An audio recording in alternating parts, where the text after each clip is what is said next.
உங்ககிட்ட ஒரு கதை ஒன்று சொல்கிறேன். ஆ அந்த கதை உனக்கு எவ்வளோ புரியுதுன்றதை நல்லா யோசிச்சு பாரு. சொல்லுங்க மாஸ்டர்.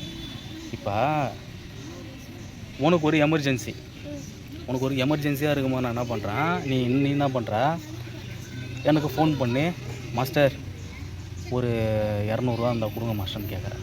ஆ அந்த இரநூறுவாயை நான் கொடுக்குறேன். உனக்கு எமர்ஜென்சின்னு கேட்டவுடனே நான் உனக்கு கொடுக்குறேன். ம் நீ அந்த காசை வாங்கி தேவையில்லாத ஒரு செலவு பண்ணிடுற. Okay master. திரும்பியும் அதே மாதிரி ஒரு நாள் ஃபோன் பண்ணி கேட்குறேன், நானும் திரும்பி தரேன். திரும்பி நீ அதை மாதிரி செலவு பண்ணிடுற பாப்பா. Okay master. ஆனால் ஒரு நாள் உனக்கு உண்மையாகவே ஒரு எமர்ஜென்சி வருது, ஆ முக்கியமான ஒரு சூழல். அந்த அந்த டைம் உன்கிட்ட யாருக்கிட்ட கேட்டாலும் உனக்கு கொடுக்கல. திரும்பி நீ என்கிட்ட ஃபோன் பண்ணி கேட்குற. என்கிட்ட இருந்தோம் நான் இல்லைன்னு சொல்லிடுறேன். Okay master.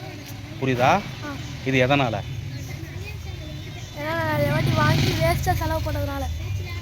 இப்போ நான் என்ன சொல்ல வரேன்னா, பொய் பேசக்கூடாது.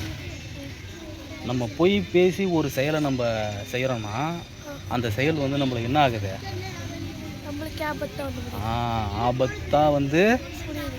முடியுது. அதனால் எப்பயுமே நம்ம உண்மையாக இருக்கணும். உண்மையாக பேசினாக்கா நம்மளுக்கு கேட்குற இடத்துல எந்த ஒரு உதவினாலும் கரெக்டாக கிடைக்கும். நம்ம பொய் பேசி ஒரு இடத்துல வந்து நம்ம ஒரு உதவி நம்ம எதிர்பார்க்குறோம் அப்படின்னாக்கா அந்த பொய்யே நிலைக்காது. நிலைக்காது.